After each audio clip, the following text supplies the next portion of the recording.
اس anti کو body سے نکالنے کا کیا طریقہ ہوتا ہے؟ اس کے مختلف مراحل ہوتے ہیں، پیرامیٹرز ہوتے ہیں، سلسلہ چیزیں، اس کے لیے مختلف عملیات کیے جاتے ہیں سلسلہ کی اس کو کلیئر کرنے کے لیے.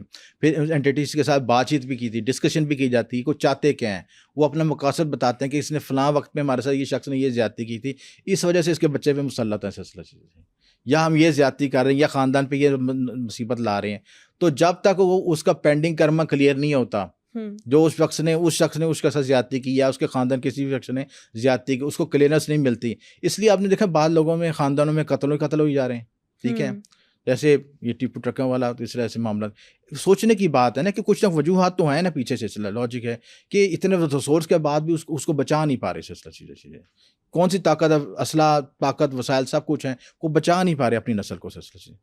تو کیا وجہ، وہ جو پینڈنگ کرما افیکٹ آتا ہے، وہ نسل و نسل جو منتقل ہوتا ہے، اس کو کلیئر کرنا ضروری ہوتا ہے. یہ کیا قرض سے بھی ریلیٹڈ ہوتا ہے؟ جیسے ابھی آپ نے ٹیپو ٹرکا والا کی بات کی ہے، یہ قرض ہے نا بیسکلی چیز، نحوست ہے. یعنی کہ میں نے تو ایک ایگزامپل کوٹ کی، اس طرح کے اور بہت سے واقعات ہیں. تو ایک نسل سے دوسری نسل سے منتقل ہوتا ہے. جو باپ نے کیا پھر بیٹے پہ ہوا، بیٹے سے آگے پھر آگے منتقل ہو رہا ہے، وہ کنٹرول نہیں ہو رہا. اس کی گراؤنڈ ریئلٹی، اس کی گراؤنڈ وجوہات کو ہم چیک نہیں کر پا رہے. جس دن ہم اس روٹ کاز کو تلاش کر لیں گے، اس میتھ کو تلاش کر لیں گے کہ یہ ایسا کیوں ہو رہا ہے، کیونکہ جب بچے کا پیدا ہوتا ہے، پیدائش اس کے پیدائشی ذائچے سے اس کا کلیئر ہو جاتا ہے کہ اس نے مرنا کس طریقے سے. زندگی اور موت تو اللہ کے ہاتھ میں، انسان کیسے پریڈکٹ کر سکتا ہے؟ یہ سمٹمز نظر آ جاتے ہیں، اس میں علامتیں نظر آ جاتی ہیں. غیب کا علم تو خدا کی ذات کے پاس ہے، لیکن اس میں کچھ سمٹمز، کچھ علامتیں نظر آ سکتی ہیں کہ جو اس کی، کیونکہ 8th ہاؤس آپ کا میڈ ڈیتھ کا ہوتا ہے، جو موت کا گھر 8ویں، اس میں کچھ علامتیں نظر آتی ہیں کہ ان ایکسپیکٹڈ ایونٹ ہونا، ان ایکسپیکٹڈ طریقے سے ڈیتھ ہونا، سارا یہ سارے اس کے معاملات واضح نظر آتے ہیں سلسلہ چیزیں. تو ایسے جب چارٹ آتے ہیں، اس میں پھر اینٹیز کا نظر آنا بھی، کوئی ایسے معاملات کا پینڈنگ کرما کا نظر آنا بھی، وہ ساری وجوہات دیکھو جب ہم کو انالیسس کرتے ہیں تو ہم پہنچتے ہیں کہ اس میں چارٹ میں کچھ ڈفرینٹ ہے. کیونکہ کسی چارٹ میں 8واں گھر بہت زیادہ ایکٹیویٹ ہے اور لگن کے ساتھ کنیکٹڈ ہو رہا ہے، یا اس میں حادثات کی پروڈکشن ہو رہی ہے، تو ہم فوراً انالیسس کرتے ہیں کہ چارٹ ڈفرینٹ ہے اور اس کو بچے کو سیفٹی پریکاشن کی ضرورت ہے. سیفٹی پریکاشنز کیا دی جاتی ہیں؟ سیفٹی پریکاشن میں یہ دیکھا جاتا ہے کہ اگر اس میں کوئی جیسے خاندانی دشمنی چل رہی ہے، خاندانی ڈیزیز چل رہی ہے، بعض اوقات خاندانوں میں ایک مخصوص ڈیزیز ہی چلتی ہے، جیسے ہارٹ اٹیک سے بچے سارے خاندان فوت ہوتے ہیں، یا بلڈ پریشر سے فوت ہوتے ہیں، یا کوئی مخصوص بیماری سے. اس روٹ کاز کو تلاش کرنا ضروری ہے. وہ روٹ کاز ہمیں کس سے پتہ چلتی ہے؟ ان کے فور فادرس کے ذائچے بھی چیک کیے جاتے ہیں، ان کے خاندان کے ذائچے چیک کیے جاتے ہیں، سب میں سیم سمٹمز آ رہے ہوتے ہیں. ان سمٹمز کی وجہ کوئی پینڈنگ کرنا ایسا چیز ہوتی ہے، اس کا ڈونیشن، اس کا ہون، اس کی دوسرے عملیات، اسی چیزیں کر کے اس کو کلیئر کروایا جاتا ہے، تاکہ اس کی قرض دور ہو سکے. سلسلہ چیزیں وہ قرض دور ہوگی تو اس کے معاملات میں آسانی پیدا ہو جائے گی.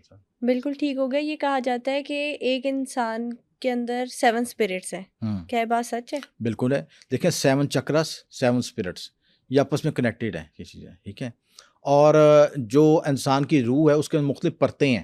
ٹھیک ہے، اس میں مختلف لیئرز ہیں اس کے اندر سلسلہ چیزیں. ٹھیک ہے، تو اسی لیے کہا جاتا ہے کہ روح کے اندر جو لیئرز ہیں ان کو کثافت، ان کو دور کیا جائے، کیونکہ روح بیسکلی جب پیدا ہوتا ہے لطافت میں پیدا ہوتی ہے سلسلہ چیزیں. کیونکہ جب بچہ پیدا ہوتا ہے وہ بالکل بلینک ہوتا ہے، بالکل صاف شفاف ہوتا ہے. معاشرتی حالات و واقع کی وجہ سے اس کی کثافتیں پیدا ہونا شروع ہو جاتی ہیں. تو ان انسان کا جو بیسک کنسیپٹ یہ ہے زندہ رہنے کا کہ اس کثافت کو دور کر سکے سلسلہ. تو اس کے لیے مختلف ریاضتیں ہوتی ہیں، مختلف پریکٹسز ہوتی ہیں، آکٹل پریکٹسز ہوتی ہیں، وہ کرے تو انشاءاللہ اس معاملے سے کلیئر ہو جاتا ہے. اور یہ 7 اسپرٹس 7 آسمانوں پر ٹریول کرتی ہے، یہ بات بھی سچ ہے؟ جی بالکل صحیح ہے. یہ دیکھیں 7 آسمانوں کا کنسیپٹ یہ ہے، ہر روح کی نا مخصوص طاقت ہے. ٹھیک ہے، کہ ہر روح ہر جگہ پہ نہیں پہنچ سکتی، کچھ لیئرز ہیں. جیسے آپ دیکھیں کہ ہر جو فرشتے کی مخصوص طاقت ہے کہ مخصوص آسمانوں تک پہنچ سکتا ہے. ٹھیک ہے، اس سے آگے اس کی پرواز کی اس کو اجازت نہیں ہے، یا اس کے اندر طاقت نہیں، سکت نہیں ہے. اسی طرح روح کے اندر بھی طاقت ہونی چاہیے. اگر آپ روح کی بلیدگی پیدا کر لیتے ہیں، روحانی طور پہ اس کو طاقتور کر لیتے ہیں، ٹھیک ہے، اس کی روح کو سنکرونائز کر لیتے ہیں، تو روح میں طاقت پیدا ہوتی ہے. اب روح میں طاقت کس طرح پیدا ہوتی ہے یہ بھی میں بتاتا ہوں. اس طرح دیکھیں یہ جو وظائف کرتے ہیں یہ آپ کو 7 چکراس کو ایکٹیویٹ کرتے ہیں، روح کو طاقتور کرتے ہیں. آپ قدرت کے ساتھ کنیکٹیڈ ہوتے ہیں، نیچر کے ساتھ کنیکٹیڈ ہوتے ہیں. جیسے جتنے بھی آپ کے پہاڑی علاقے ہیں، آرگینک خوراک ہے، تازہ پانی ہے. آپ نے کبھی غور کیا ہو کہ ہسٹری میں دیکھیں جتنے بھی ہمارے بزرگ تھے، اولیاء کرام تھے، وہ دریاؤں پہ رہتے تھے، دریاؤں کے پاس یا پہاڑوں پہ رہتے تھے. وہ دنیا سے تھوڑا ہٹ کے کٹ آف ہو کے رہتے تھے. وہ 5 ایلیمنٹس کے ساتھ کنیکٹیڈ ہوتے تھے. 5 ایلیمنٹ کے اندر 5 عنصری طاقت کو اپنے ساتھ قبول کرتے تھے، ان کے ساتھ کنیکٹڈ. 5 ایلیمنٹ کیا ہوتے تھے؟ یا واٹر ہے، آپ فائر ہے، ارتھ ہے.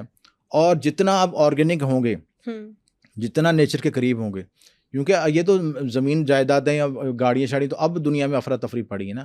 اصل میں تو انسان شروع میں پہاڑوں میں، جنگلوں میں رہتا تھا، تو جتنا رہتا تھا اتنا اس کی روح اسٹرانگ ہوتی تھی، کنیکٹڈ ہوتا تھا.